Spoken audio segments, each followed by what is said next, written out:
Listo.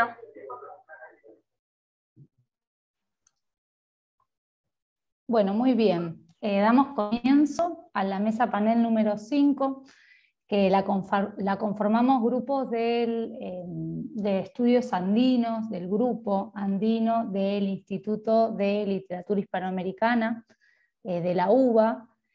Para mí es una felicidad poder compartir mesa con ellos, porque son, bueno, mis compañeros que desde diferentes puntos del país, y también tenemos una compañera internacional en Perú, nos juntamos para compartir nuestras pasiones, investigaciones y preocupaciones en torno a la literatura andina, con trabajos bastante heterogéneos, lo cual enriquece muchísimo nuestra producción. Así que bueno, estaremos con Silvia Graciano, Matías Di Benedetto y Lucila Fleming, que son parte entonces de este grupo. Va a iniciar Silvia Graciano, que es profesora de castellano, latín y literatura en especialización en literatura latinoamericana. Ella es egresada del Instituto Superior del Profesorado Joaquín B. González, institución donde también se desempeñó como profesora adscripta y profesora visitante.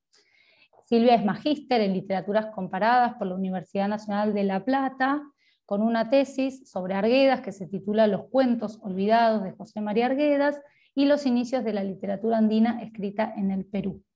Silvia también trabaja como colaboradora externa en la Cátedra de Literatura Latinoamericana 2 en la Universidad de La Plata, y hoy nos trae un trabajo cuyo título es Peregrinos Andinos, el Quimichu y su acompañante en los ríos profundos de José María Arguedas. Así que Silvia, te damos la palabra y gracias por estar. Buenos días a los compañeros presentes. El trabajo que voy a presentar forma parte de una investigación mayor en el marco de la Cátedra de Literatura Latinoamericana 2 de la Facultad de Filosofía y Letras de la UBA. Voy a trabajar con ustedes un episodio del capítulo 10 de Los ríos profundos y Aguarmayu. Voy a trabajar puntualmente algunas hipótesis de cuáles son las motivaciones y los sentidos que despliega la presencia de los peregrinos de la Virgen de Cocharcas en el acontecer narrativo. Las hipótesis que voy a poner a consideración de ustedes parten de dos fuentes: de un conjunto de estudios antropológicos y etnográficos vinculados a esta festividad mariana por un lado, y por el otro en la experiencia de los amigos serranos que conocen la festividad. Parto, debo decirlo, de la presunción de que José María conoce al detalle los alcances y los significados de la celebración de la Virgen de Cocharcas. Inicio la lectura entonces. 1. Sebastián Quimichu, el personaje histórico. Cocharcas es una pequeña aldea a orillas del río Pampa, ubicada a 230 kilómetros de Abancay. Actualmente pertenece a la provincia de Chincheros, en el departamento de Apurímac. En ese poblado a 3.000 metros de altura se encuentra el santuario de la Virgen de Cocharcas, una de las joyas arquitectónicas del barroco andino, célebre por su suntuosidad y por su estratégico emplazamiento a la vera del camino inca que une Vilcahuasmán, Abancay y Cusco. La historia de Nuestra Señora de Cocharcas se remonta a fines del siglo XVI, cuando en el humilde caserío no vivían más de 20 familias. La noche de San Pedro de 1590, el joven Sebastián Martín Astoguaraca, posteriormente conocido como Sebastián Quimichu, el cargador en quechua, tuvo un accidente con una hoja encendida de maguey durante las celebraciones. Las astillas de la hoja le atravesaron la muñeca de lado a lado, imposibilitándolo para trabajar. Por esa razón, el joven se dirigió al Cusco en busca de cura y de alguna tarea que no le demandara las dos manos. En el Cusco, Sebastián escuchó hablar de la Virgen del Santuario de Copacabana, famosa por sus milagros, por lo que decidió ir a pedirle su curación. Una noche, de camino al santuario del lago, en el actual territorio boliviano, la Virgen se le presentó en sueños. A la mañana siguiente, las astillas clavadas en su mano habían desaparecido y estaba completamente curado. En agradecimiento y ya en el santuario, decidió llevar una copia de la imagen de la Virgen de Copacabana a Cocharcas y promover su culto. Como no tenía dinero para comprar la réplica, viajó a La Paz y a Potosí pidiendo limosna. Reunió el dinero, regresó a Copacabana y compró la imagen hecha por el escultor indio Tito Yupanqui. Sin embargo, las autoridades eclesiásticas de Copacabana y del Cusco no dieron crédito a la historia milagrosa. Arrestaron a Sebastián, confiscaron la imagen y los fondos recaudados. Luego de arduas negociaciones con el obispo de Chuquisaca y con el Poder Judicial, el Quimichu fue liberado. Una vez más, recorrió pueblos, logró reunir el dinero y volvió a Copacabana a comprar la imagen.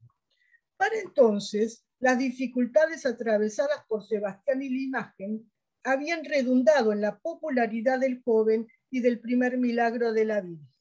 En el camino de Copacabana a Cocharcas, la gente humilde salía a recibir a la pequeña imagen con cantos, danzas y rezos. En 1598, Sebastián y la Virgen llegaron a Cocharcas. Un modesto templo de adobe e ichu albergaba a la imagen. En poco tiempo, la fama de la Virgen y de sus milagros se expandió por las comunidades vecinas. Eran tantos los peregrinos que la humilde capilla no alcanzaba para albergar a todos. Hacia 1600, el devoto promotor de este culto mariano reinició su peregrinaje en busca de limosnas para construir un templo digno para la mamacha Cocharcas. Mandó hacer una pequeña imagen de la Virgen, la colocó en una cajuela con puerta de vidrio y regresó al sur por el Capacñán. En Cochabamba, Sebastián cayó enfermo y murió sin cumplir su cometido. Su primo, Tomás Camacusi, que esta vez lo acompañaba, utilizó parte de las limosnas para enterrarlo allí. El resto del dinero fue llevado a Cocharcas para iniciar la construcción del santuario, que sería terminado en 1675. Desde hace más de 400 años, la Virgen de Cocharcas es una virgen peregrina. Además de la imagen colonial, en el santuario hay dos reproducciones más pequeñas guardadas en retablos que, año tras año, son llevadas de pueblo en pueblo por un conjunto de quimichus, indios músicos peregrinos que toman su nombre en homenaje a Sebastián, que regresa a Cocharcas en la víspera de la celebración principal el 8 de septiembre. Este sistema de peregrinación de origen colonial que transita por el antiguo camino inca explica, en parte, el amplio ámbito de devoción de la Virgen de Cocharcas, que es equivalente a la Virgen de Guadalupe en México, la Virgen de Copacabana en Bolivia o la Virgen de Itatí, para citar un ejemplo en la Argentina. En los ríos profundos de José María Arguedas, el Quimichu y su acompañante ingresan a la diégesis después de la sofocación de la rebelión de las Chicheras, capítulo 10, Jaguar Mayo. A partir de documentación histórica y de un conjunto de estudios antropológicos dedicados a esta festividad mariana, este artículo interroga por la motivación y los sentidos que despliega la presencia de estos personajes en el mundo narrado. 2. Conviene empezar por una pregunta básica. Si hasta hoy, para la religiosidad popular quechua, el Quimichu es el representante de la Virgen de Cocharcas, ¿por qué el narrador Ernesto no focaliza en su figura, sino en Jesús Huaranca Gabriel, su acompañante? Los estudios etnológicos pueden ofrecer una respuesta. En un trabajo de campo realizado en el 73, el investigador peruano Simeón Orellana Valeriano reconoció la siguiente secuencia. Cuando a primera hora del día el Quimichu y sus acompañantes llegan a un pueblo, el sonido de la chirimía, el instrumento emblemático que acompaña a los peregrinos, alerta a los pobladores de su presencia. El ritual se inicia en la misma entrada del pueblo. Comienzan cantando y rezando en quechua chanca. Solo uno de ellos reza en castellano. La lengua en la que se pronuncia la plegaria marca lo que podríamos llamar el estatus del peregrino. El Quimichu solo reza en runasimi, el acompañante un Padre Nuestro en castellano. Luego, ambos cantan himnos religiosos en lengua nativa. Entre quienes esperan a la comparsa se encuentran los familiares de los enfermos. Concluido el recibimiento, el Quimichu se dirige a sus casas. Del ritual de sanación que allí se realiza, solo pueden participar los familiares. Mientras tanto, el resto de los pobladores, indios y mestizos pobres, espera en la plaza. El Quimichu y el cajón de la Virgen arriban allí a la plaza a las 3:30 de la tarde, la misma hora en la que, según la tradición, Sebastián y la urna de la Virgen llegaron a Cocharcas en 1598. De esta apretada síntesis del estudio de Orellana, es posible colegir que en la estela de los Cayaguayas, el principal trabajo de los quimichus es la sanación física y espiritual de los feligreses bajo la advocación de la Virgen de Cocharcas, ritual que, como vimos, se realiza en el ámbito privado. A cambio, los feligreses contribuyen con una limosna que se utilizará para la festividad principal de la Virgen, ¿no? De modo que la representación literaria del Quimichu realizando rituales de curación en un espacio público resultaría inauténtica, y digo inauténtica y no inverosímil, en la medida en que no se corresponde con el mundo de referencia. La segunda razón, complementaria a la anterior, es de índole intradigética.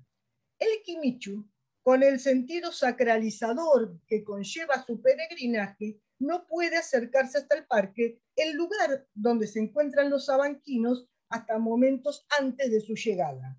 Recordemos que en la glorieta del parque se ha instalado la banda militar, parte integrante de la tropa del ejército, llegada a la ciudad para reprimir el levantamiento de las chicheras y que fuera recibido con aplausos por los vecinos principales.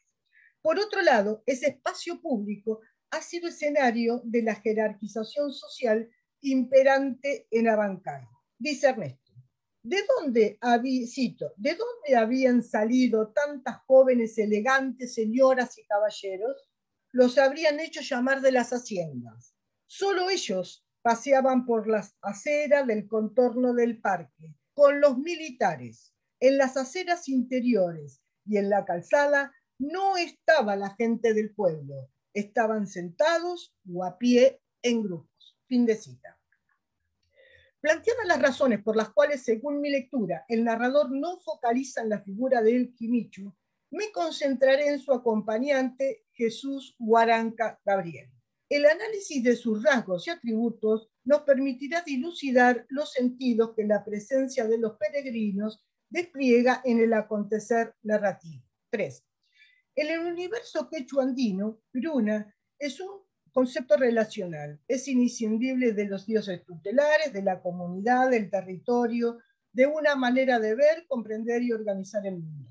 En un artículo a propósito de la presencia de los forasteros andinos en los ríos profundos, Julio Noriega subraya que a raíz de la forma milenaria de identificación social, quien se aleja de su comunidad, de su territorio y de la protección de los apus, era considerado y se percibía a sí mismo como un extraño, un forastero. De allí que el giro particular en el habla, el patronímico de su lugar de origen y la vestimenta eran señales inequívocas de reconocimiento entre individuos que se desplazaban de un lugar a otro. Aunque el crítico peruano no lo mencione, esta formulación lleva implícita la noción de yactamasi, paisano o del mismo pueblo. Ubiquémonos en el capítulo 10, antes de la llegada a Abancay del Quimichu y de su acompañante. Ernesto, Palacitos y Cipro van juntos al parque a oír la banda militar. En un momento, Palacitos, que, cito, había venido de una aldea de la cordillera y que era el único alumno del colegio, que procedía de un audio de indios, según, fin de cita, según informa el narrador protagonista, reconoce entre los músicos a Prudencio, despedido de su mismo pueblo, despedido por su comunidad con Jarauis al momento de la leva. Los muchachos se separan, Palacito se dirige al cuartel a esperar a su Tamasi y Ernesto, de camino de regreso al colegio, se sumerge en una profunda cavilación, preguntándose de qué hablaría si se encontrara él también entre los músicos a un hijo de Cocchi o de Felipe Maigua, los comuneros de su aldea nativa. La reflexión se interrumpe en las cercanías del colegio porque Ernesto ve al Quimichu de la Virgen de Cocharcas. Se inicia así un proceso de reconocimiento que a los fines expositivos presentaré en 3 niveles. En primer lugar, el Quimichu y su acompañante son quechua hablantes y ambos vistes como los indios de Andahuaylas de bayeta blanca moteada de gris.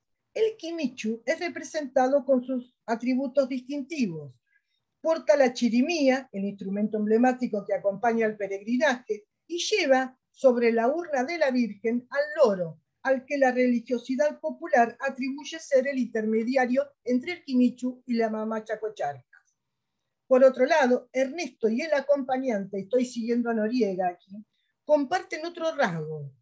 Guardan en su memoria los nombres de 20 pueblos distintos y numerosas canciones. Siguiendo a Noriega, lengua común, vestimenta original, el conocimiento de distintos pueblos y del repertorio de sus canciones funcionan en la novela como marcas de pertenencia, no ya a un mismo pueblo o aldea, sino a un mismo universo cultural. Pero más que el Quimichu, que en correspondencia con su tarea en el mundo de referencia desaparecerá hasta el fin del episodio, la cara y el aspecto del acompañante llaman la atención de Ernesto. Cito: ¿de dónde es? ¿De dónde?, me pregunté sobresaltado. Quizá lo había visto y oído en alguna aldea en mi infancia, bajando de la montaña o cruzando las grandes y peladas plazas. Su rostro, la expresión de sus ojos que me atenazaban, su voz tan aguda, esa barba rubia, quizá la bufanda, no eran solo de él, parecían surgir de mi memoria. Fin de cita. Por su nombre, Jesús Guaranca Gabriel, la crítica, vio en la figura del acompañante del Quimichu la contraparte del viejo y su falsa religiosidad. Recuerden que el viejo se llama Manuel Jesús. O bien como expresión de la orfandad que Ernesto siente por la ausencia de su padre, que se llama Gabriel. Con la intención de aportar a esas observaciones y sobre la base de algunos de los rasgos que llaman la atención de Ernesto, rostro, ojos, voz, bufanda y barba, procuraré inscribir a este personaje en un horizonte más amplio. La similitud de nombres y de acciones me lleva a pensar que, en aras de la autenticidad, el autor textual desplaza a Jesús Gabriel los dones que la religiosidad andina atribuye al personaje histórico Sebastián y a sus continuadores actuales, los Quimichus actuales. Para sostener el argumento, me serviré de la noción griega de anagnórisis, recurso que, como sabemos, consiste en el descubrimiento por parte de un personaje de datos esenciales sobre su identidad o la de sus seres queridos. En todos los casos, el reconocimiento de la identidad del personaje requiere de una huella física del orden de lo concreto. En Edipo Rey, por citar un ejemplo, la perforación de los pies atestigua quién es en realidad el personaje. Además de los nombres indígenas fonéticamente próximos, Guaraca en el caso del personaje histórico, Guaranca en el peregrino de la ficción, se produce una anagnórisis, pero en clave andina. Ya en la chichería, Ernesto y Jesús Gabriel conversan en quechua. El accidente con una espina, el hecho que desencadenó el largo peregrinar de Sebastián a finales del siglo XVI, es el dato que posibilita el reconocimiento. Cito: ¿no has estado en Aucará en la fiesta del señor de Untuna con otro Quimichu hace años? He estado, me dijo. ¿Cantaste en la orilla de la laguna, en un canchón donde dicen que apareció el Señor? Sí. ¿Y te entró una espina de ancu en el pie cuando caminabas y mi padre, un señor de ojos azules, te dio media libra de oro? Claro, tú eras un niñito, asícito, y señaló la altura sobre el suelo. Fin de cita. En un estudio basado en la documentación histórica albergada en el santuario de Cocharcas, Ángela María Concha Pacheco examinó las funciones eclesiásticas que el santuario otorgaba a la población indígena. Entre ellas destacaban la de sacristán, la de cantor y la de novenaria, todos servicios a la iglesia que implicaban la exhibición de la mita. Tanto por sus vecinos como por los españoles, el cantor religioso era considerado un intercesor entre Dios y la imagen por su participación en el rito, a pesar de que la legislación colonial prohibía a los indios el ejercicio del sacerdocio. Silvia, perdóname, quedarían sí. 2 minutitos, una cosa así, ¿sabes? Bien. No voy a leer entonces la relación que se establece entre las novenarias de la Virgen de Cocharcas y la mujer que teje la bufanda de Jesús. Sí voy a plantear aquí que en el capítulo que trato, el Quimichu no canta. Quien canta es Jesús Gabriel. Por último, entonces, voy a hacer una breve referencia a un tema que la crítica ha pasado por alto y que es la identidad étnica de Jesús. Dice el narrador: era un indio como los de mi pueblo, no de hacienda. Pero recordemos que uno de los elementos que llama la atención es la barba rubia de Jesús. Otra vez debo apelar a los estudios de las ciencias sociales. Como informa Orellano Valeriano, el cajón de la Reina Madre, es decir, el retablo que se dirige a Lima viajando por Ayacucho, Huancavelica y el Valle del Mantaro, en su interior se encuentra una pintura de Sebastián Quimichu que está representado como un mestizo, tiene bigotes, el pelo rubio y su rostro está cubierto por una chalina. Dejo para último término el tema de la bufanda, que nos remite al lenguaje simbólico de los colores. Cito: tenía aún la bufanda suelta. Las figuras impresionaban lo mismo en la calle a plena luz que en este tugurio oscuro. El amarillo de las líneas onduladas parecía alumbrar. Las flores se destacaban como si tuvieran bulto y no como tejidos, como dibujos de un tejido. Eran flores enormes y ocupaban casi todo el ancho de la bufanda. Una rosa, un clavel rojo en su corona, el fondo negro denso. En ningún pueblo había visto un tejido tan grueso. Fin de cita. En un artículo publicado en la prensa de Buenos Aires en 1943, José María informa: el laica es un brujo. Los niños indios juegan con unos boliches negros que son fruto de un árbol que crece en una montaña. Pero a veces, entre millares de estos boliches negros, se encuentra alguno con vetas rojas o amarillas. Ese es el laica, el invencible, y vale por centenares de los otros. El contraste entre el color negro y el rojo parece misterioso, sobre todo cuando ese contraste se da como fruto de la naturaleza. El boliche siempre es negro, y cuando se encuentran unas manchas rojas o amarillas en algunos de ellos, los indios creen que ese boliche tiene un poder extraño. Fin de cita. Si bien en el artículo de referencia en general José María subraya los rasgos negativos que asisten al laica o brujo, propongo a los fines de completar el perfil del personaje retener el final del fragmento. Los indios creen que ese boliche tiene un poder extraño. En la novela, además de destacar el grosor de la bufanda y el bulto de las figuras, impresión que efectivamente deriva de una particular técnica textil, el narrador subraya los colores, como en el fruto con el que juegan los niños indios, como en el zumbayu, el negro, el rojo y el amarillo destacan en la bufanda de Jesús Guaranca Gabriel. Digo, para no excederme, según mi lectura, Jesús Guaranca Gabriel es Yactamasi, Timichu de la Virgen y laica. Está aquí, veo Luciana, que trabaja el tema de la concepción de la salud en el mundo andino. Termino con esto. El alejamiento del lugar natal de la comunidad y de los apus también puede alterar el equilibrio de Urruna.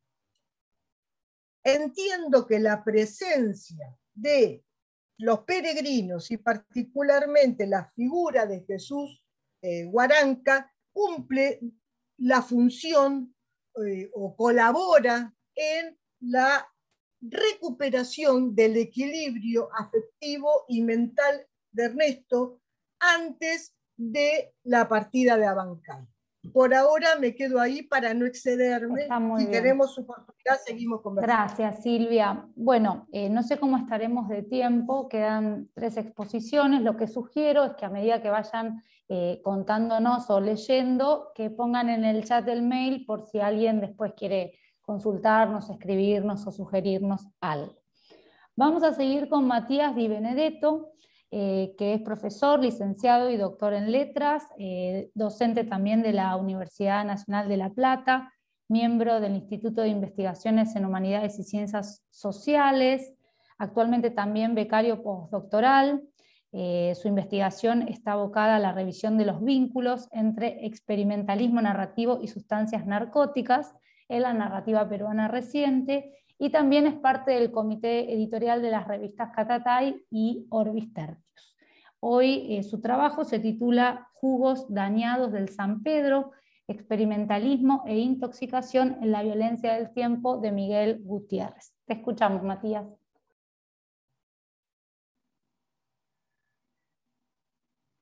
Ahora sí, lo tenía silenciado. Hola, ¿qué tal? ¿Cómo están? Buen día para todos.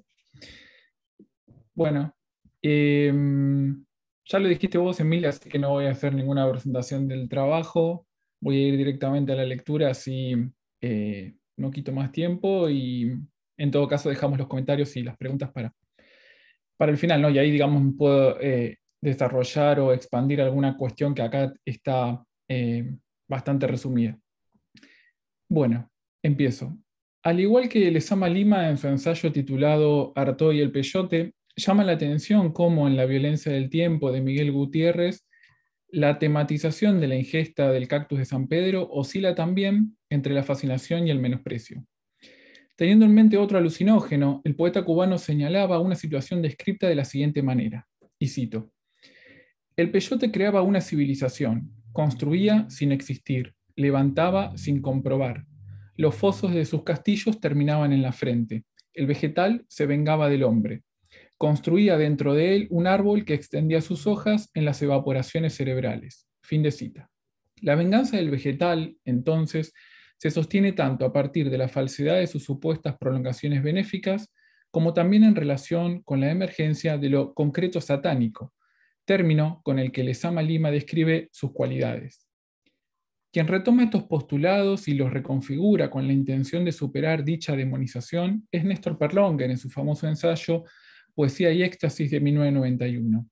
Casi 40 años después de la publicación de las notas del autor de Paradiso, Perlonguer postula la utilización del dispositivo del Santo Daime como una estrategia viable a la hora de anteponerle al satanismo del peyote, por extensión a cualquier otro alucinógeno, una reconversión basada en su potencia religiosa.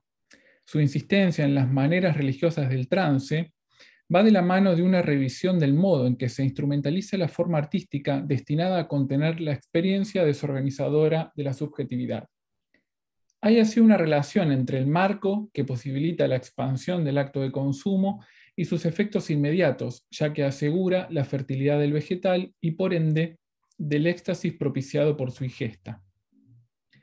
En la novela de Gutiérrez, la exploración de los efectos intoxicantes que el consumo del San Pedro tiene para el narrador surge a partir de las repetidas disrupciones temporales que organizan la ficción. En este sentido, la novela hace de los cruces entre chamanismo y montaje la plataforma enunciativa desde la cual se construye una terapéutica de la investigación, en palabras de Enrique Flores, lo más alejada posible de los ordenamientos promovidos por el discurso historiográfico, así como, de la misma manera, sienta las bases de un discurso narrativo capaz de tender puentes de sentido con esa práctica chamánica. De este modo, la experiencia puntual con esta sustancia se transforma en un lugar de enunciación.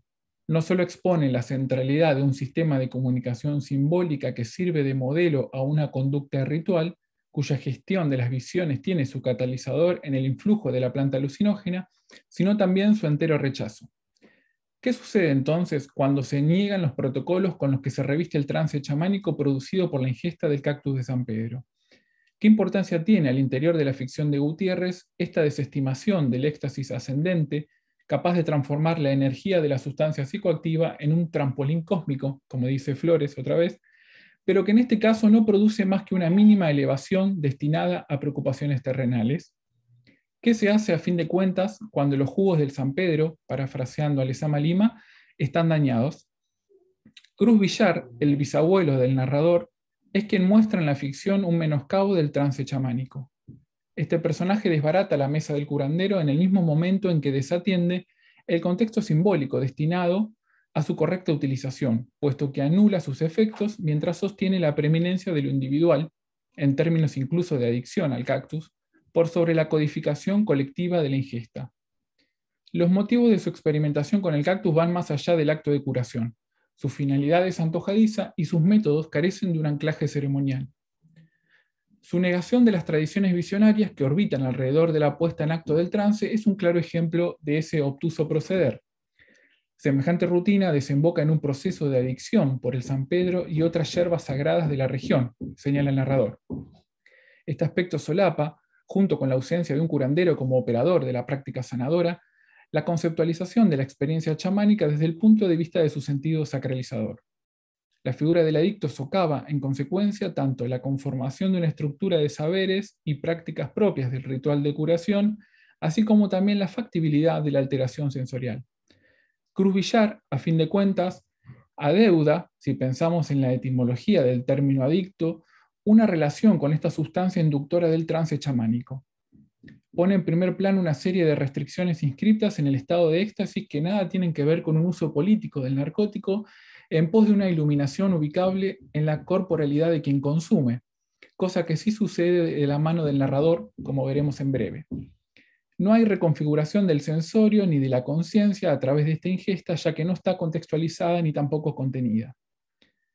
La performance ritual de Cruz Villar expone más una imbricación con el desarreglo de los sentidos que una búsqueda de conocimiento genuina, situación colindante con las conceptualizaciones acerca de la figura del adicto que la ficción se encarga de poner a circular con la intención, como recién mencionamos, de dejar en claro cuáles son los impedimentos que acechan la experiencia dislocadora de la subjetividad.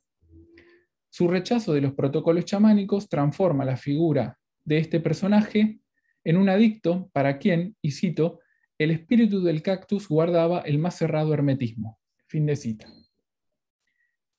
En contraposición con esta postura, es el propio Martín Villar, el narrador protagonista, quien toma distancia de estas acciones negadoras de los ribetes místicos del San Pedro al otorgarle importancia al trance, entendiéndolo como epicentro de la radicalización de la forma novelesca a partir de una tensión entre la materialidad del archivo y su representación.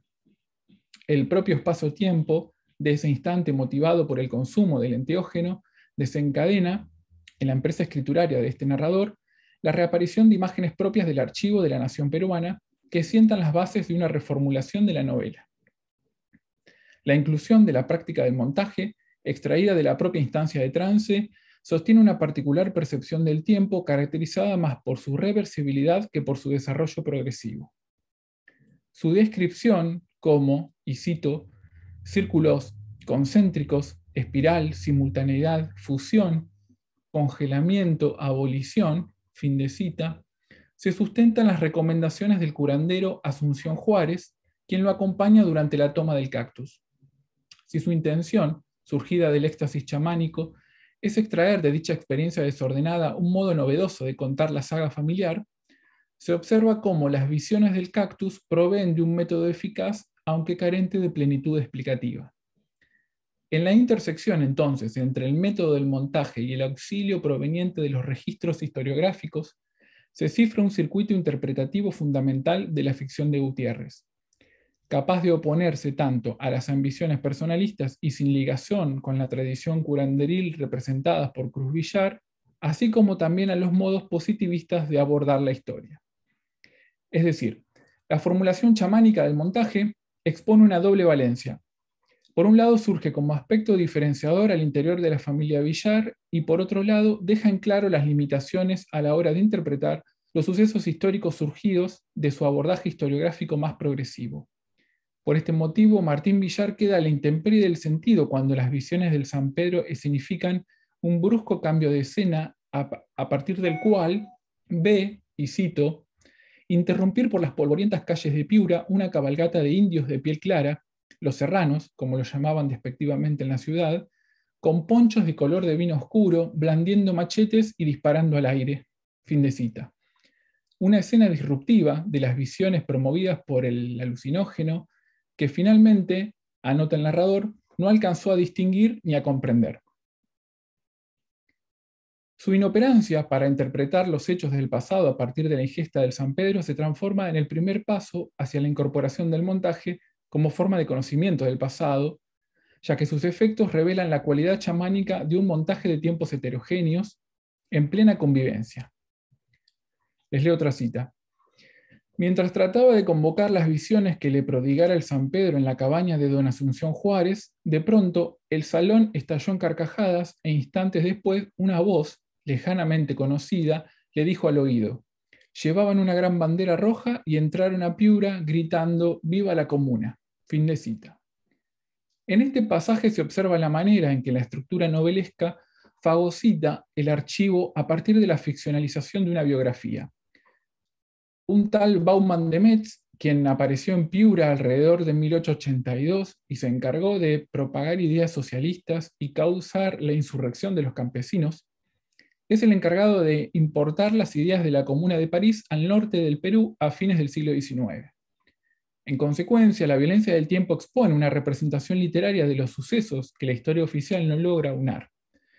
En la revisión del contexto histórico que rodea a los jinetes comuneros, tal y como emergen en sus visiones, Martín Villar lleva adelante una tarea de rememoración a partir de la recuperación de los vínculos entre ese suceso histórico y el modelo parisino de insurrección obrera al otro lado del Atlántico en 1871. Es decir, se trata de un agujero de la historia del Perú que el método del montaje pone en relación con la Comuna de París, tarea que le corresponde al narrador a partir de una codificación de esos fragmentos. El San Pedro, por tanto, se pone al servicio de la revisión del pasado. Actualiza un relevamiento archivístico de dos momentos revolucionarios distanciados geográfica y temporalmente al plantear una resignificación de la alteración temporal a la que se accede tanto por medio del montaje como a partir del consumo de la sustancia alucinógena. La insurrección obrera de los comunards parisinos y su representación del otro lado del Atlántico mediante el levantamiento de los montoneros de Chalaco, se tornan materiales con los que el narrador apuntala la experimentación, producida por dos tipos de técnicas bien diferenciadas, pero con lazos en común. Montaje y trance chamánico, en consecuencia, se destinan tanto a la desconfiguración de la historiografía peruana, así como también a los modos de representación. Por último, resulta importante llamar la atención acerca del carácter colectivo del estado de trance en el que participa el narrador, ya que subraya uno de los aspectos más destacados de su comparación con el estado de éxtasis al que accede su antepasado. La ruptura de la individuación caracteriza la instancia superior del éxtasis colectivo, aspecto del ritual chamánico que el narrador ilustra mediante un ensamblaje de voces. Su multitudinario despliegue recupera, por encima de dicha totalidad, a la figura de su bisabuelo, el primero de la familia plegado a los efectos de la experimentación sensorial. Así, la genealogía de la familia Villar se pliega a los requerimientos de la tarea de rememoración. Si ésta consiste en la construcción de constelaciones que vinculan el pasado con el presente, puede observarse cómo todos los Villar caben en el último de su estirpe. Y cito: «Conmovido, pretendí incorporarme, pero el espíritu del cactus me ordenó que escuchara. Escucha, muchacho Martín, la voz de los tuyos y de los antepasados, de los tuyos que yacen esperando en el fondo de los médanos. Y yo, mi hermano, acaté la conminación del bebedizo sapiente y escuché, ¿Cuánto escuché? Eran voces antiguas y voces menos antiguas, y voces recientes, medidas en la escala del presuroso tiempo humano. Fin de cita.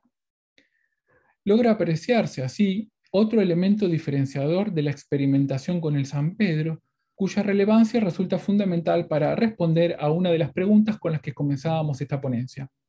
A propósito de esos jugos dañados de San Pedro, puede observarse la manera en que la resolución de Cruz Villar a dicha limitación afianza el descalabro a la vez que potencia sus expectativas.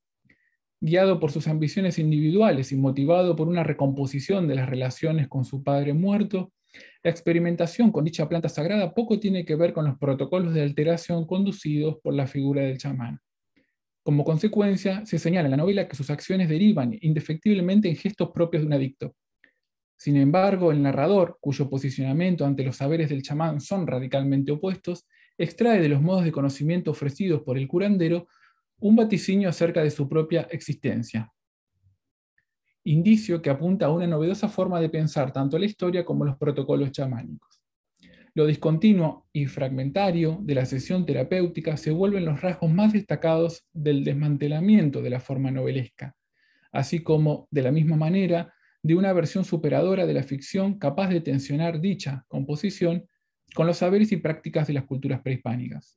El montaje, por tanto, se visualiza como recurso literario y a la vez dispositivo de apropiación de las culturas locales, siendo inevitablemente la afirmación de su propia dialéctica operativa encargada de sostener el sistema que conforman estos fragmentos de visiones intercalados en la narración. Si el narrador señala que su objetivo es la recomposición de una memoria desgarrada, es dable afirmar que su pretensión fragmentaria, lejos de arrinconar a la totalidad novelesca, asume como tarea su superación. Esta continuidad discontinuada, por decirlo de alguna manera, postula una configuración de la novela ligada a las poéticas rituales del mundo indígena. La escena chamánica, como pudo observarse, trasciende el ámbito terapéutico. Funciona como modelo de lectura de la memoria transgeneracional a partir del desmadre sensorial ocasionado por el San Pedro, cuyos efectos alteran el cuerpo, tanto del paciente como el de la novela. Hasta acá. Muchas gracias por escuchar. Gracias, Matías, excelente. Después probablemente hagamos algunos comentarios y te repito si puedes dejar el mail, así también el resto accede. Bueno, seguimos con Lucila Fleming, profesora en letras por la Universidad Nacional de Salta, donde también participó como alumna auxiliar y como docente adscrita en las cátedras de literatura hispanoamericana y problemáticas de la literatura argentina en Hispanoamérica. Es magíster en literaturas de América Latina por la UNSAM y actualmente becaria doctoral de CONICET. Su trabajo se titula El Boletín Titicaca, una revista en migración, y te escuchamos. Gracias, Emilia, muchas gracias. Voy a compartir pantalla. Más que nada, me gustaría que se pueda reponer de alguna manera parcialmente la materialidad de la revista, porque, bueno, como al trabajar con revistas me parece que es importante, ¿no?, poder también hablar desde la materialidad. Bueno, voy a empezar con el trabajo. Como epígrafe seleccioné una frase de Churata que sale en el boletín, que dice: estos periódicos mínimos vuelan ágiles sobre los surcos. Y bueno, como muchos de ustedes saben, el Boletín Titicaca se empezó a publicar en 1926 en Puno, hasta 1930, y tuvo como directora a Gamaliel Churata, que también era el líder del grupo Orcopata, que era un grupo de jóvenes poetas puneños, y era el líder de la editorial Titicaca, que había nacido unos meses antes del surgimiento del boletín. En un principio el Boletín Titicaca, como bien su nombre le indica, boletín, tenía como objetivo promocionar y publicitar las obras de la editorial Titicaca, pero luego, a partir del transcurso de los números, y principalmente después del primer año, empieza a despegarse de esa función editorial primigenia, ¿no?, para empezar a constituirse en una revista político-cultural con identidad propia, más allá de que nunca se despega del todo de esta de esta labor inicial de promocionar los libros de la editorial Titicaca, y hay que decir que en realidad tuvo más éxito el boletín que la editorial, ¿no? Finalmente. El primer libro que publicaron y que lo presentaron durante todo el primer año, y estuvo el boletín plagado de comentarios, fue el libro Ande, del hermano de Alejandro Peralta, el hermano de Arturo Peralta con Gamaliel Churata, que fue publicado en 1926, justamente algunos meses antes de que salga el boletín Titicaca. Este trabajo que voy a presentar se va a enmarcar en dos vertientes de un marco interpretativo. Por un lado, voy a enfocarme en los nuevos enfoques sobre el estudio de revistas, que implican entender a las revistas, por un lado, como sujetos colectivos, como actores colectivos, como voces corales, y no ya como meros receptáculos de ideas, no únicamente como fuentes donde uno pueda encontrar escritos de escritores particulares, ¿no? Sino empezar a pensar a la revista en sí como una totalidad, como una voz coral. Eso es lo que se está pensando ahora en los nuevos enfoques sobre revistas, y además entenderlas como un espacio de producción de identidades, pero también un espacio de nucleamiento de intelectuales, ¿no? Entonces las revistas no es que las ideas se conciben previamente y luego se vuelcan en la trama de la revista, sino que la propia revista, en su movimiento mismo, va constituyendo las identidades del grupo, y nuclea escritores que quizá de algún otro modo no se hubieran juntado, ¿no? Se juntan en la trama, en el espacio textual.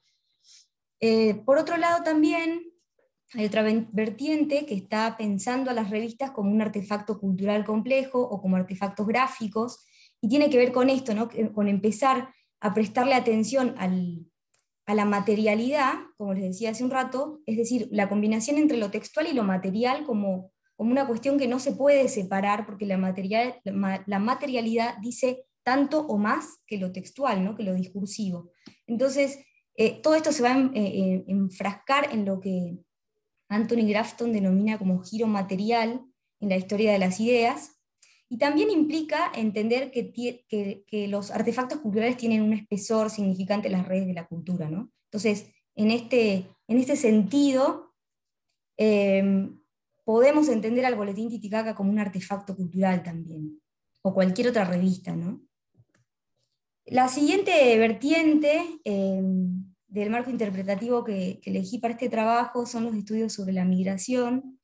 Por supuesto que tengo que nombrar a Antonio Cornejo Polar y su noción de sujeto migrante, que es un sujeto heterogéneo, descentrado, ¿no? Todo lo que ya sabemos, que se articula en dos o más ejes culturales, y me interesa principalmente su noción de condición migrante.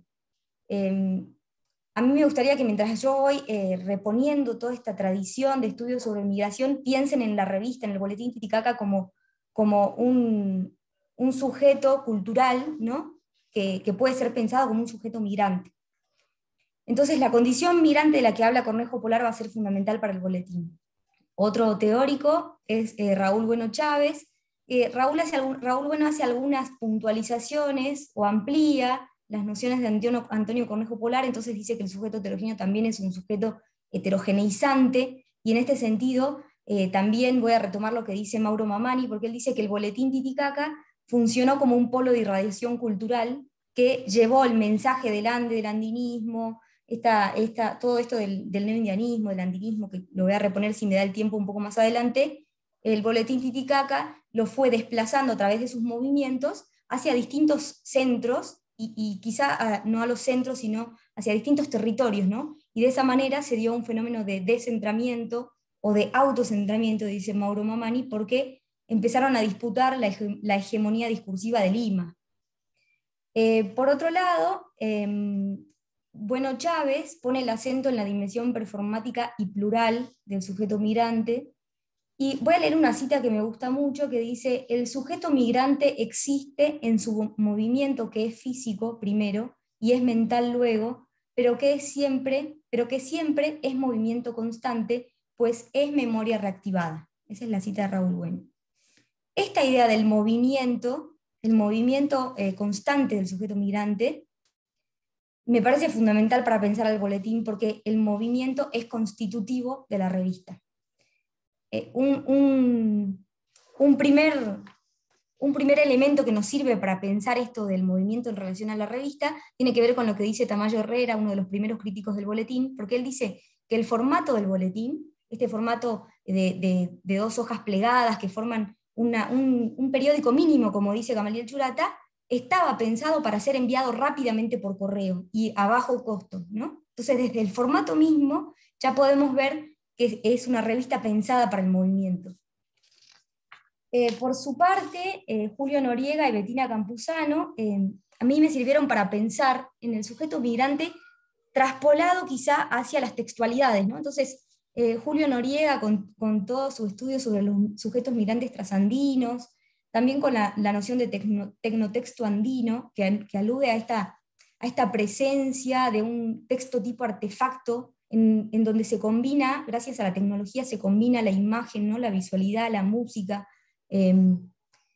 y todos estos movimientos que él estudia, me sirven para pensar también, si bien Julio Noriega está investigando textos muy contemporáneos, me sirve para pensar que en la tecnología de la época del surgimiento de las revistas, realmente la revista puede ser pensada como un hipertexto en el sentido moderno, en donde se van, a través de la técnica del montaje en términos de Antonia Viu, se van combinando imágenes, ¿no? Textos, paratextos, etcétera, se van combinando, y todo este material, esta materialidad y este texto que se va formando y que se va desarrollando a lo largo de la sintaxis de la revista, migra, ¿no es cierto? Se va moviendo, se va trasladando a distintos destinos. Entonces, para el momento de producción del boletín es una tecnología novedosa, la posibilidad de la reproducción, la posibilidad de que lleguen todos estos materiales, los grabados, ¿no? Todo esto hay que pensarlo, digamos, en el contexto de producción. Y obviamente son canales de comunicación novedosos para la época. Julio Noriega dice además que el locus de enunciación se mueve, ampliando el mapa del horizonte cultural andino, entre remotos pueblos serranos, distintas ciudades y la gran metrópoli mundial, entre el plano local, regional, nacional y el internacional, en una dinámica yuxtaposición espacial de aldea global. Y fíjense si no nos permite pensar en el boletín y sus movimientos, ¿no? Lo que Julio Noriega dice. Por otra parte, Bettina Campuzano propone esta noción de escrituras diaspóricas o migrantes, y pone el acento sobre estos textos fluctuantes que pueden moverse entre distintas textualidades, pueden desplazarse y vivir en diferentes mundos, ámbitos o disciplinas. Si bien Bettina se dedica a las crónicas, ¿no? También contemporáneas, y esas crónicas por lo general tienen a migrantes como referentes, me gusta esta posibilidad de correr el foco desde el sujeto, ya sea individual o colectivo, pensado como un individuo, ¿no? Hacia la posibilidad de pensar en los textos como migrantes. Entonces a mí todas este linaje, digamos, de los estudios sobre la migración me permitieron pensar que quizás se puede entender al boletín Titicaca como un artefacto migrante, ¿no? Entonces, recapitulando un poco lo que decía, teniendo en cuenta las nuevas propuestas de definición sobre las revistas, que en resumidas cuentas implican entender al boletín como un artefacto gráfico, con toda la carga semántica textual y material, yo diría hasta corporal, porque el boletín ocupa un lugar en el espacio, ¿no? Tiene una corporalidad y se desplaza por correo, digamos, ¿no? Entonces, también hay que seguir el trajinar corporal del boletín. Puede ser, si pensamos en los recorridos múltiples del artefacto boletín Titicaca, y si lo concebimos como un sujeto colectivo migrante, como una voz coral, siguiendo las metáforas interpretativas que esbozamos anteriormente, podríamos alinear este tipo de experiencias en los planteos acerca de los sujetos migrantes y de su condición migrante. No solo a nivel de seguir el derrotero caminante del artefacto, de su corporalidad, sus canjes, los remotos destinos a los que llegó para interpelar con su discurso andinista, sino también en el hecho de encontrar algunas huellas de migración del movimiento como gesto constitutivo del boletín, ¿no? Y acá me voy a detener unos minutos, porque me interesaba también seguir el rastro de las huellas discursivas que podemos encontrar en el boletín, estas huellas que demostrarían que el boletín fue pensado para migrar. El punto de partida del boletín acá yo puse algunos recortes de algunos fragmentos, por ejemplo esto de Editorial Titicaca, Suramérica es lo que estaba arriba del encabezado, ¿no? Y esto que está con verde lo fui señalando yo, digamos no está en el boletín en verde, a eso me refiero. El punto de partida es Puno, es territorial y es textual, porque no es solo Puno, es la construcción que se hace de Puno en el boletín Titicaca. Y yo pienso, ¿no? En realidad no se llama boletín Puno, se llama boletín Titicaca. Entonces ya de por sí hay una exaltación del Titicaca, hay una exaltación del lago Titicaca, que después se va a corresponder en la obra de Churata, ¿no? En la obra de Churata el lago es central, el lago Titicaca es central. Entonces, además de eso, de Boletín Titicaca, Editorial Titicaca y de la centralidad del lago Titicaca, a partir del segundo número aparece Titicaca con K y no con C.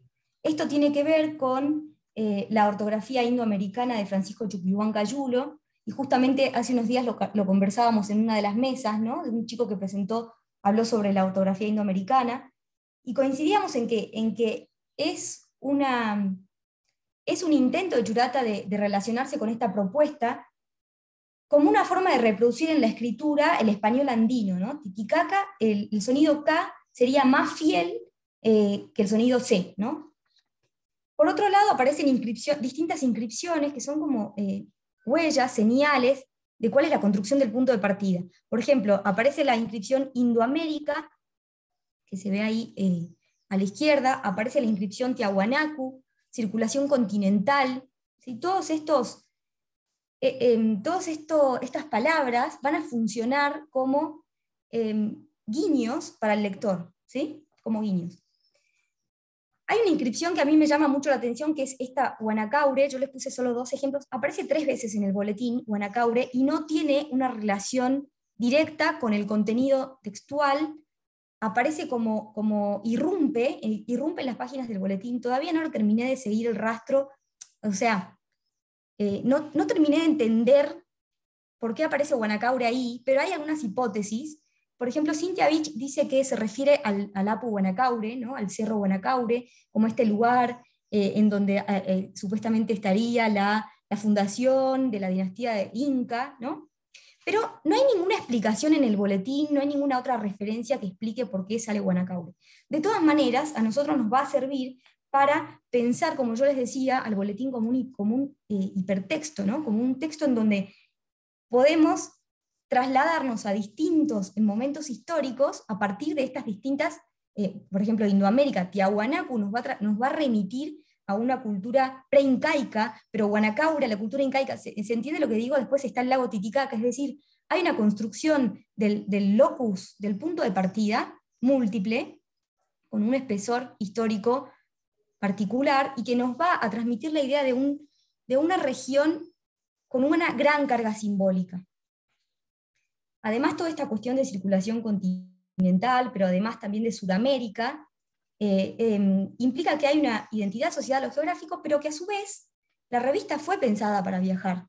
Por eso esta inscripción circulación continental es tan importante, ¿no? La revista circula por el continente a pesar de haber surgido en Puno, digo, ¿no?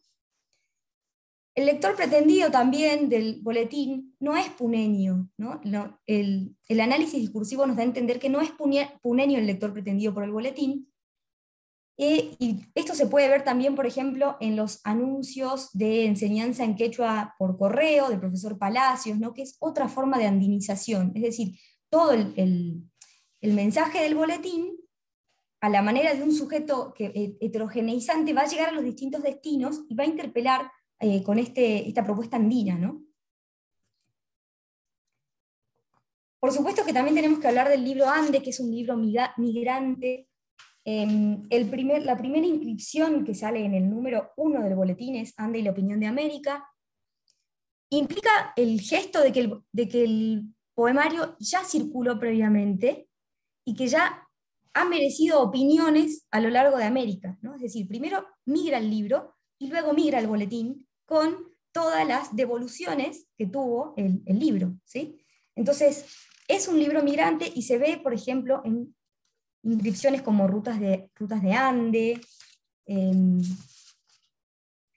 y bueno, y obviamente con todos los comentarios que se van remitiendo de los distintos críticos que ya lo leyeron, y que además esto también es otro signo de la movilidad del boletín, muchas veces, si bien son peruanos, por ejemplo, los que mandan sus colaboraciones, se consigna el lugar desde donde mandan la colaboración y no el lugar de nacionalidad. Es decir, no ponen Perú, sino que ponen Argentina, Bolivia, Londres, lo que sea, ¿no? Entonces, esto también genera una idea de apertura y de circulación. La sección Nuestros Canjes y todas las derivadas de nuestros canjes, porque hay muchas secciones que implican esto, ¿no? Un intertexto entre distintas revistas, distintas lecturas, generan, obviamente, como decía anteriormente, la idea de apertura, la idea de que uno va a ser un lugar conectado con el mundo.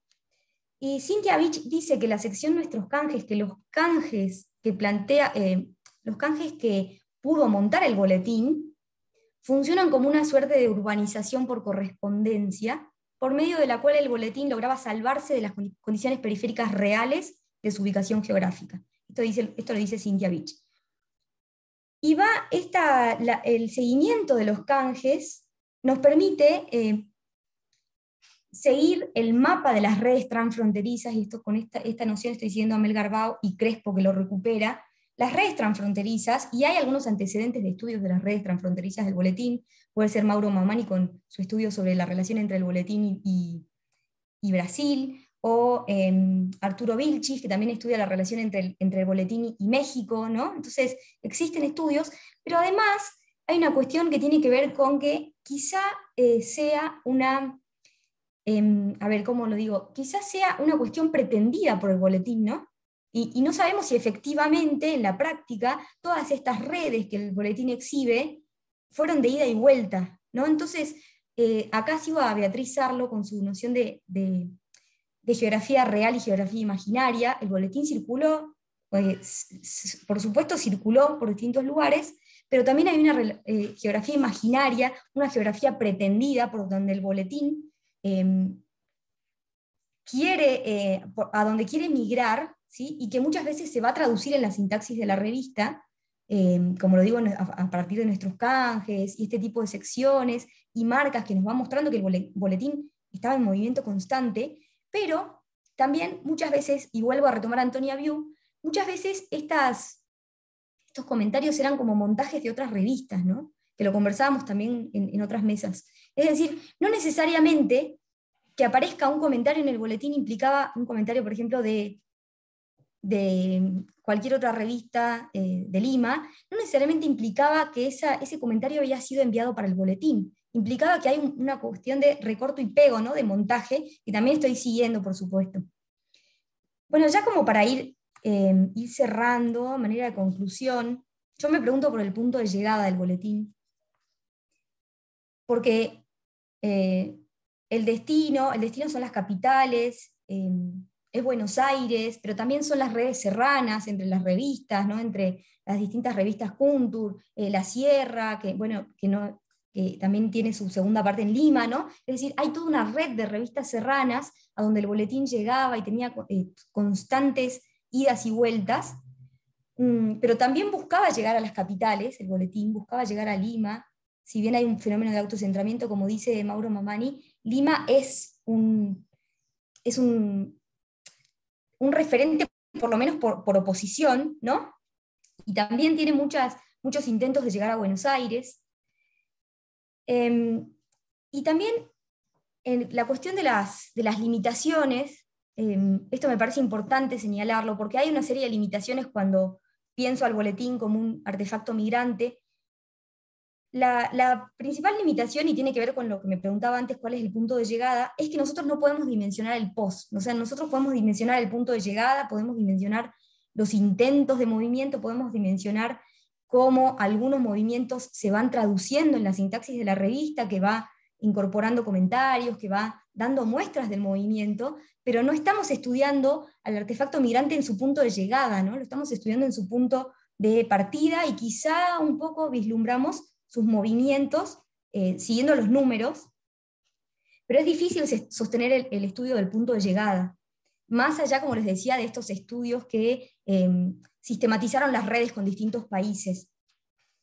Pero más allá de eso, más allá de las limitaciones, me parece que, sigo el lema del Congreso, ¿no? El Boletín Titicaca y las revistas serranas fueron una forma del caminar de los Andes. Yo creo que sí fueron una forma del caminar de los Andes y fueron una forma de migración de un discurso que a principios del siglo XX era un discurso totalmente contrahegemónico. Bueno, y con eso cierro la presentación. Bueno, muchas gracias, Lucila. Voy a dejar de compartir. Buenísimo. Gracias, Lucila. Muy bien, bueno, queda mi presentación. Me presento para quienes no me conocen. Soy Emilia Artigas, egresada y docente de la Universidad Nacional de Mar del Plata, actual becaria doctoral por CONICET y bueno, también miembro del CELEI, que es el grupo de estudios del Centro de Estudios Literarios Hispanoamericanos de la Universidad Nacional de Mar del Plata. Bien, yo también quería compartir pantalla, así que me dirán si se puede ver bien, porque, bueno, precisamente trabajo con algunos materiales gráficos que me gustaría compartir.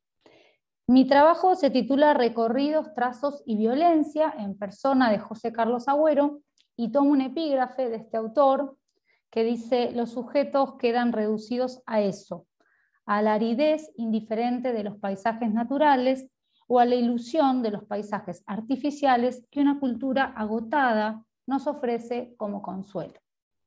Persona, texto del 2017, es uno de los textos más complejos del autor peruano José Carlos Agüero, dado que articula imágenes, dibujos, apuntes manuscritos, fotos, en suma distintos materiales que le permiten a este historiador, hijo de ex senderistas y activista de derechos humanos, volver sobre la trayectoria vital de sus padres y sobre su infancia. El volumen está dividido en 10 apartados que reflexionan en torno a las memorias, en la sociedad, por supuesto, que vivió el conflicto armado entre los grupos considerados terroristas como Sendero Luminoso y el Ejército Peruano, pero en esta comunicación abordaremos 2 de esos 10 apartados para analizar las dimensiones de la violencia en la ciudad y los desplazamientos físicos y conjeturales del autor. El primero, Mapas, evidencia los movimientos familiares en vinculación a las actuaciones políticas de sus padres. Por su parte, el titulado Traición muestra una mirada crítica sobre algunos sitios de memoria, tales como los restos de la cárcel del Frontón, donde murió su padre como preso político, o algunas muestras fotográficas y artísticas como el de Giancarlo Scalvi.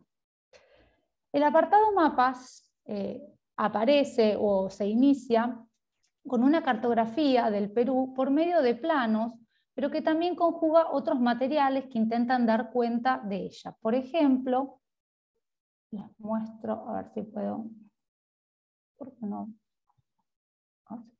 Ahí está. Por ejemplo, empieza con una regla, ¿no?, que permite el trazado de la geografía de Perú, y un cuaderno cuya tapa muestra una silueta similar a un mapa hecha de ladrillos. Por medio del recuerdo de una infancia pobre y estigmatizada, cito, eran cuadernos de los más baratos, útiles escolares para pobres, les decían cuaderno popular, ingresamos al universo del sujeto poético, la escuela, la casa, la ciudad. Lo que encontramos en esas primeras líneas es la descripción que el sujeto hace de esas tapas de cuadernos, como si el lector no pudiera por sí solo hacerlo. Nos preguntamos qué agrega esa voz frente a lo que está visible. Por un lado, una mirada crítica, reforzada por frases adjetivas y calificativas como el obrero, que vemos en la tapa, que parece un poco negro, el cemento del orden, sumado a la ironía cuando describe una alianza virtuosa de trabajadores, cierta aura de misión casi cumplida, y que componen un cuadro de cierto estrato social peruano. Por el otro lado, acaso el más complejo e interesante, aparece el plano de lo fantasiado sobre esa imagen, donde no importa ya la descripción del sujeto, sino las palabras que conjeturan la suerte de una niña que aparece en la imagen y que recorre varias de las páginas del texto. La nena que ven ahí, que le hice como un circulito, después aparece diseminada por distintas partes de la obra. Se establece de este modo una idea entre la tapa y el tapar. La conjetura manifiesta la posible violación sufrida por la niña, la incidencia de personajes ocultos como jueces y autoridades, cómplices que podrían haber erradicado dicho episodio. En definitiva, un muro con las formas del país cuya función es tapar la violencia. Esas líneas inaugurales ponen en escena lo que no se dice ni se ilustra, lo que se sospecha, lo que sabemos por intuición o experiencia de casos individuales, pero que no registra los datos oficiales. Así la literatura se instala como un discurso que contraviene lo que se conoce sobre el conflicto armado. Nos interesa centrarnos en las inscripciones manuscritas que se suman a los mapas de Lima, ahí se los comparto, cuya, cito, geografía brutal es invisible, donde encontramos preguntas tales como ¿se puede recordar sin marcos de referencia? Por medio de esas notas marginales, el sujeto establece un diálogo con cierto marco teórico sobre la memoria, como el de Maurice Holbach, filósofo y sociólogo francés, fundador de los estudios de memoria, allá por 1925, de quien conocemos sus trabajos de manera póstuma. Bueno, el aporte nodal precisamente de este crítico es la idea de marcos o cuadros sociales, tales como la familia, la religión y la clase social, como modo de resituar la memoria. Para él las memorias individuales están siempre enmarcadas socialmente y el individuo puede recordar cuando es posible recuperar la posición de los acontecimientos pasados en los marcos de la memoria colectiva. Y en tal sentido el olvido se explicaría por la desaparición de estos marcos, o bueno, parte de ellos ineludibles para dar sentido a las rememoraciones individuales. También estas ideas pueden vincularse con la idea de trabajo de la memoria que postula Elizabeth Helin, quien también recupera los aportes de Marcos, y que Agüero cita y trabaja en detenimiento en su obra Los rendidos sobre el don de perdonar. En estos mapas también observamos trazos de posibles recorridos realizados por sus padres y puntos de colores que señalan desplazamientos forzados, sitios de tortura, casas de apoyo a Sendero, cárceles, posibles lugares de memoria, colegios influenciados por Sendero, víctimas de violaciones, entre otros. Todos ellos aparecen distinguidos con un gran círculo, creo que se ve, que engloba toda la ciudad. Es decir, el sujeto poético se vuelve un cartógrafo que no distingue espacios, sino que anota un inventario complejo donde no puede señalar puntos precisos, pues la ciudad es una geografía brutal. También encontramos señalizados, paradójicamente, desaparecidos marcados con una cruz. En este caso resulta evidente la función performativa de dichas señalizaciones, ¿no? La de visibilizar y dotar de vida a quienes ya no están. Hallamos de igual modo notas marginales donde leemos, por ejemplo, la Lima de mis padres está llena de hitos que carecen de importancia. Así como una referencia entre paréntesis a los lieux de mémoire, perdón mi francés, que remiten a las ideas de Pierre Nora, y en tal sentido esos guiños a su propia hermenéutica como Holbach o Nora presentan un mapa a otro, el de las lecturas teóricas del sujeto y las que podemos establecer los lectores. Observamos en el apartado una infancia centrada en la casa como espacio de lo privado, así como ciertos umbrales de lo público en relación al barrio o la ciudad. Estos territorios aparecen intervenidos con sus reflexiones y conjeturas, por ejemplo, con cuestionamientos acerca de dónde y quiénes padecieron distintas torturas o persecuciones. De este modo, la ciudad se convierte en una trama de memoria individual y colectiva, donde el sujeto anota, interviene y apunta su mirada de esos lugares a la luz de su formación crítica sobre el pasado. La errancia conjetural y teórica como experiencia individual deviene entonces en un movimiento social que incluye a otros sujetos, quienes quedarían comprometidos en los espacios que parecen íntimos, rememorando de manera comunitaria. En este capítulo se tematizan además dos recorridos del sujeto, quien ve y conoce a través de la figura materna. Por un lado se menciona y marca explícitamente la rutina de su madre, en la cual conocemos que vendía las zapatillas chinitas, se levantaba temprano, apenas desayunaba, se bañaba con agua fría y tomaba 2 autobuses hasta la Universidad Nacional Mayor de San Marcos. Esos movimientos presentan un doble protagonismo, el de su madre como fantasma que atraviesa toda la obra y la ciudad, y el del sujeto narrador que recuerda y pone en palabras las acciones ajenas. Por otro lado, encontramos la anécdota de cuando el sujeto textual tuvo que guiar a un compañero senderista hasta su casa. Cito: mi madre nunca me pedía que me involucrara en cosas del partido, pero esta vez lo hizo. Solo tenía que dejarlo y regresar. Me sentí guerrillero. En dichas circunstancias, el sujeto textual piensa a través de las acciones de su madre, quien dirime su marcha y su destino involucrado o no políticamente. Esas escenas ofrecen otro imaginario sobre la ciudad, la de los desplazamientos sigilosos y la de los sacrificios de los sectores populares que abrazaron la militancia de Sendero Luminoso. De igual modo, observamos reflexiones críticas sobre los sitios militares que perduran vigentes en el Perú. Así aparece tematizado el cuartel Cabitos en Ayacucho, donde todavía se avistan desfiles militares con cierta impunidad, al igual que los alrededores del cuartel Pentagonito, donde, cito, los domingos los vecinos de Lima corren por sus costados aprovechando su tranquilidad. El sujeto recorre esos espacios y advierte cierta amnesia colectiva. Caminar y escribir, entonces, se convierten en actos de recuperación de la memoria colectiva y en reclamos de compromiso en contra de la pasividad. Leer y dibujar se vuelven los medios posibles para concebir esa geografía brutal. Por su parte, el otro capítulo que traigo para el análisis hoy se abre con la descripción de una foto que alguien, no se especifica quién, muestra al sujeto textual donde se observan cuerpos femeninos violados y asesinados. Nuevamente observamos un comienzo con la preocupación por la violencia de género durante la guerra.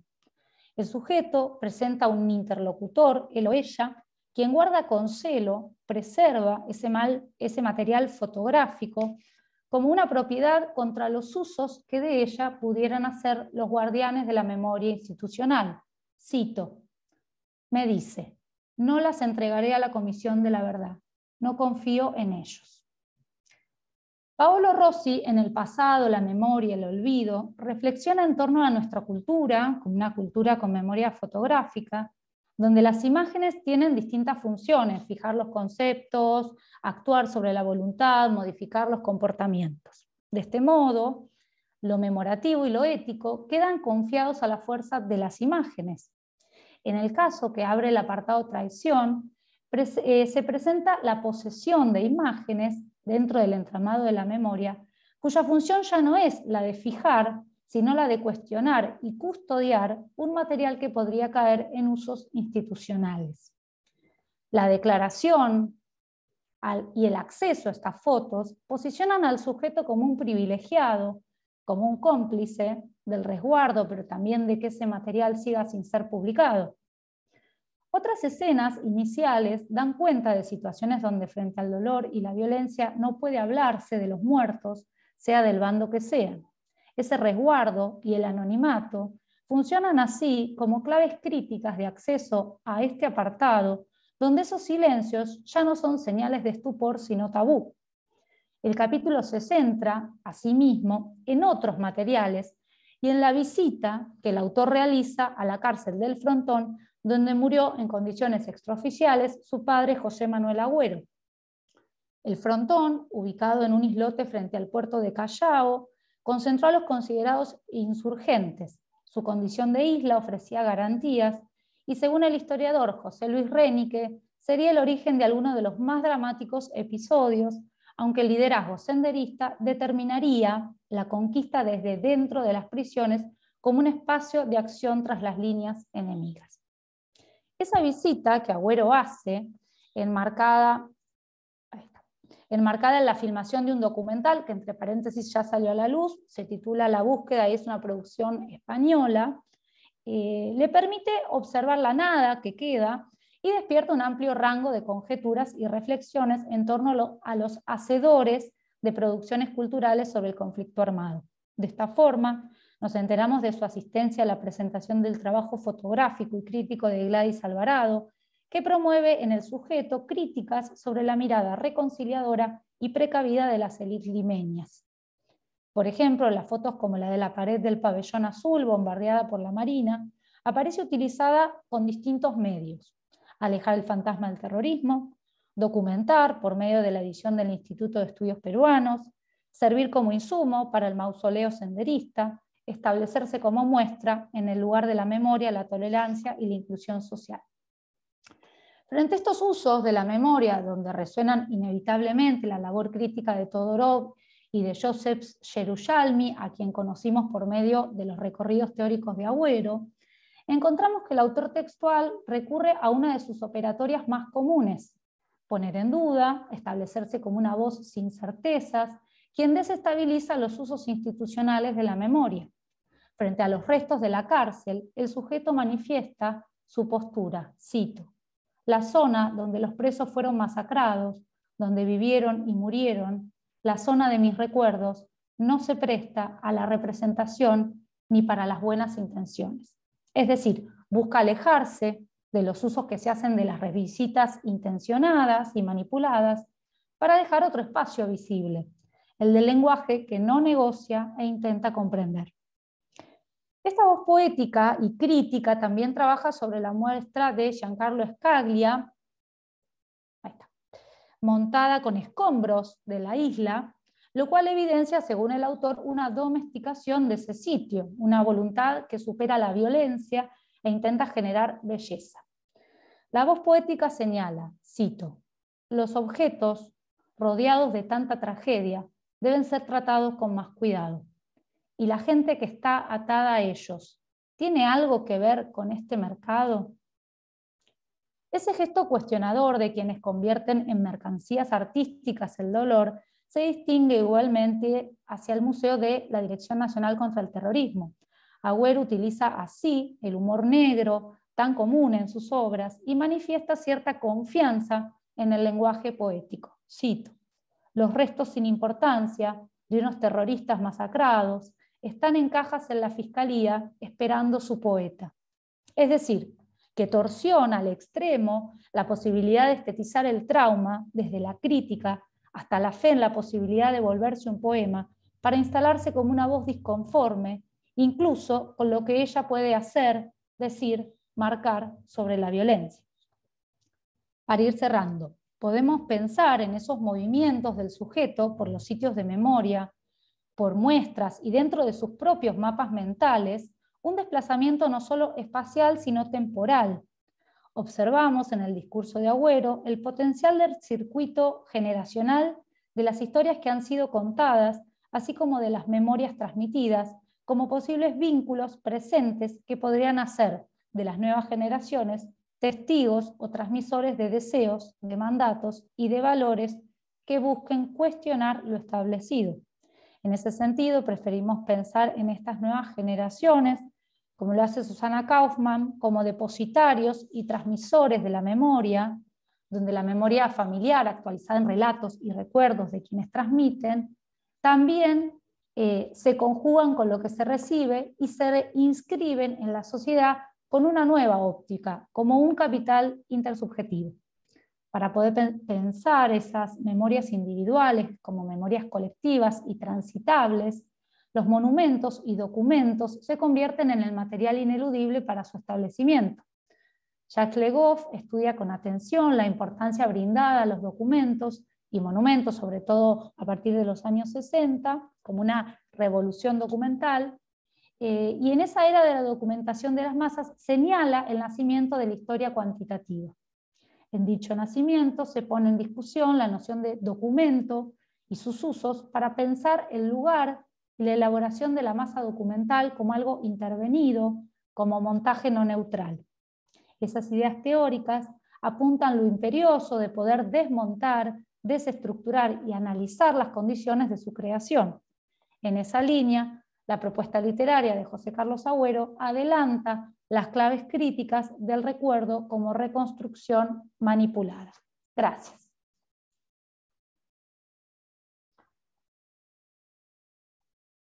Vamos a ver. Ahí volvimos. Bueno, 11 en punto. ¿Qué organización? No sé si alguien quiere hacer algún comentario o pregunta. Ahora también voy a dejar mi correo. Dejamos unos minutitos abiertos para que...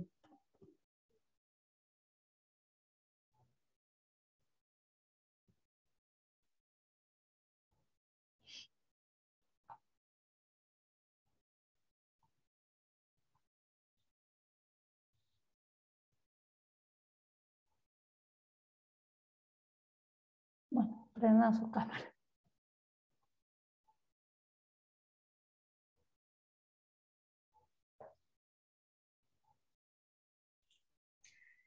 Emilia, ¿querés que arranque con algo? Sí, no sé, supuestamente la mesa es hasta las 11, pero creo que nos podemos tomar unos minutitos, a menos que se corte, no creo. Sí, Bueno, toma no, yo... unos minutos. Sí, sí, sí. Sí, sí, Betty, bueno, entonces sí. No, en primer lugar, más que preguntas, voy a hacer un comentario y los quiero felicitar porque son trabajos disímiles, como dijiste en la presentación del grupo, ¿no? De estudios andinos, pero marcan y muestran un nivel muy bueno en cuanto a investigación y seriedad, digamos, en los trabajos. Me gustaba muchísimo, actualización también, en el caso del boletín, ¿no? Que como Lucila va conformando el objeto de estudio que hace tiempito ya está trabajando, pero muy actualizado y pensando ya las revistas en un contexto, bueno, muy actual, ¿no? Me gustó muchísimo. El trabajo de Matías, por supuesto, siempre con esa originalidad sobre las sustancias, me encanta. Y bueno, y el desafío de haber tomado esa novela, ¿no? Es una novela de más de 1000 páginas, creo que es así, ¿no? Por lo menos creo que sí, que tiene más de 1000 páginas. Y no la enfrenta mucho la crítica. No sé si porque es tan larga o justamente o precisamente porque tiene esta cuestión de tan particular de las sustancias y de cómo se va dando el montaje, ¿no? Una novela compleja. Así que te re felicito porque me encanta. Me gustó mucho Conozco el corpus de Matías, sé que tiene otras novelas, pero por ejemplo las de Dimas Arrieta son más manejables. Esta es una novela difícil, ¿no? Entonces me gustó muchísimo tu trabajo. A Emilia no voy a decir mucho porque la dirijo yo y queda mal, pero es un orgullo, la verdad, va muy, muy interesante cómo enfrentás el tema este también de las imágenes, ¿no? Porque el tema de personas es un texto complejo para trabajar en el sentido de que es poético, pero también tiene imágenes, es un texto interesante, muy, muy moderno, digamos, que presenta también ciertos desafíos para poder trabajarlo.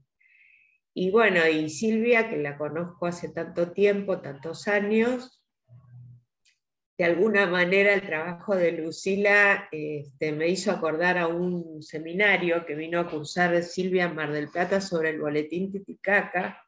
Nos tomó un temporal que nos mojó de una manera espantosa. Terminamos todos mojados en el pequeño departamento hotel o apart hotel que ella había alquilado para esa semana. Me hizo acordar a esos días. Así que la conozco hace mucho tiempo, hemos trabajado en muchos temas, por supuesto Arguedas es su tema, y me gustó muchísimo cómo enfrentás esa investigación, ¿no? Porque aparece este personaje y el Tinitu como algo entonces que cobra un valor de memoria cultural importantísimo. Yo personalmente desconocía toda esa tradición, ¿no?, de la Virgen en adelante, de 1500 en adelante. Así que bueno, son comentarios que les quería hacer y los felicito. Gracias, Aymara. Bueno, gracias, Aymara. No sé si alguien más tiene alguna duda, pregunta, comentario.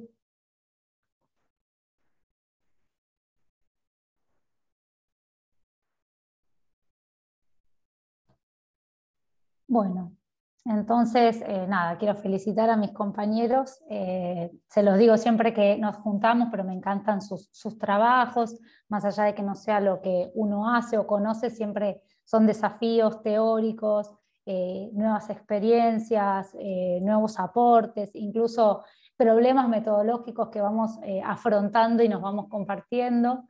Por ejemplo, cuando Lucila decía sobre el punto de llegada del boletín, yo pensaba, qué difícil, ¿no? Poder rastrear eso en términos metodológicos, y sin embargo celebro que lo estés encarando y asumiendo esas problemáticas. Lo mismo la temática de Matías, que me parece súper interesante. Yo cuando leí la novela, tal vez como trabajo violencia y otras cuestiones, no dimensioné la entidad que tenía eso, y ahora a la luz de lo que vos comentás, poder pensar el archivo, la historia y la memoria encadenado con eso, con esas experiencias, me enriqueció muchísimo. Y por supuesto lo de Silvia, fue un placer escucharlo, porque aparte desconocía absolutamente y claramente no había reparado en esas cuestiones cuando leí Arguedas allá cuando era alumna. Bueno, gracias por compartir Emilia, la mesa. Sí, Betty. yo hago así, en realidad, un saludo más que una acotación o diálogo, pero no Dale. quiero dejar de saludar al equipo. No me voy a detener en cada una de las presentaciones, pero sí decirles que lo que veo con mucho, eh, con mucha esperanza es que hay una renovación de las lecturas o un interés en las lecturas por el mundo andino, y que se está cohesionando, por supuesto, bajo la dirección de Aymara y de Cristina, ¿no?, en este equipo que tiene sede en la UBA, pero que se desplaza tanto como el boletín, ¿no? Así que bueno, quiero decir que los objetos y las formas en que están siendo leídos esos objetos, ¿no? Ya sea la escritura de Gutiérrez, ahí puse lo que yo tengo leído, que obviamente no debo tener todo leído, Peter Elmore, sobre Sí, la claro. violencia del tiempo, y bueno, y Rómulo la trabajó en el Haya Acre, y siempre nombra la violencia del tiempo. De hecho, yo le digo que él la ejerce. Pero bueno, ahí también, Matías, cualquier cosa para que hables con Rómulo. Sí, qué bien, eso Ya no lo sea, conocía. ¿cómo? El trabajo de Rómulo sobre la violencia del tiempo no lo conocía, así que es una buena referencia. Sí. Bueno, Puki con el boletín, Emilia con un corpus que a mí me reinteresa, que compartimos, y bueno, y Silvia, que bueno, siempre volvemos a Arguedas. Yo creo que no solamente son los objetos, sino también las lecturas, que son las formas de acercarse a esas lecturas, me parece que es lo novedoso y lo que nos está actualizando dentro de la Academia Argentina, ¿no? Así que bueno, felicitaciones y muchas gracias por permitir que uno camine cerca de ustedes. Bueno, yo solamente para saludarlos acá desde Lima, y he aprendido mucho. Un gusto ver a Lucila, ¿no? Después de un buen tiempo, a Silvia y a todos, y nada, todo estuvo buenísimo, he aprendido mucho, solo para felicitarte. Gracias, Gabriela. Gracias. Muchas gracias. Bueno, si les parece, entonces nos tomamos unos minutitos hasta las próximas mesas, que si no me equivoco son 11:30, ¿no? Sí, Así bien.